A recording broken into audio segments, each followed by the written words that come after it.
what are some ways that, people listening to this, if they're in a situation where they've heard no, what are some things that they could be doing to find that value and try to at least help the customer? Are there a set of questions or one or two questions that can help them move in that right direction? Yeah, I can't give specific questions because every time we do that, we find out that everybody's business is so different that we actually lead some people astray. That the questions are not effective. But if you think about, especially with a SaaS service, I don't know of any SaaS organization that does a demo, whether it's in person, live, or whether it's a group thing where you're watching a video, whatever it is, where they don't capture the email and the prospect's name. I mean, and so why do we capture the email and the prospect's name? We don't have to. We could just say, hey, click here, watch this thing. We don't need to know who you are. No, we always get that information. Well, why do we get the information? And the answer is to follow up.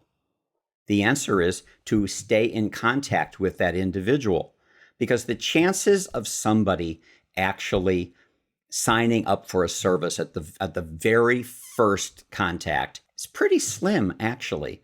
In baseball, if you hit 300, you're in the Hall of Fame. That means 7 out of 10 times you're not getting on base. I venture to say that in your industry, it's a lot worse.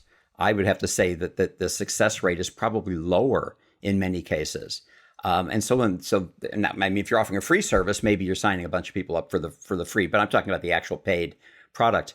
And so the question really becomes, how do you provide value? And the answer is, if you've asked great questions and you understand this prospect, you should be able to contact them again and again and again in the future. And I don't mean every day, and I don't mean every week, but I certainly do mean probably every 4 to 6 weeks, maybe every 2 months, with something that's not me oriented. So it can't be, us. Let me tell you some more features that we have. No, it's got to be you. It's got to be, hey, I thought of you because this is something we learned about our industry or something we learned about your industry. It doesn't even have to be about the service.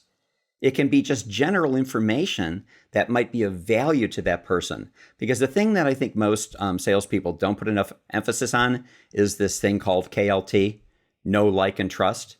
All things being equal, people want to do business with people they know, like, and trust. Well, you get to know somebody through contact. You get to like them through the quality of the contact. And you get to trust them over time.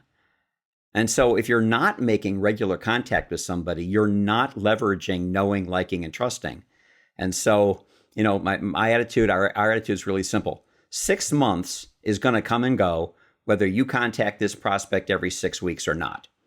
The question is, at the end of 6 months, if you contacted them every 6 weeks in a customer-centric way, will they know you, like you, and trust you more? And the answer is yes. And so that is my number one thing. If you're going to bring value, it's literally deliver value. Literally find things that will help that individual's business and deliver it, even if it isn't directly related to the service you're selling.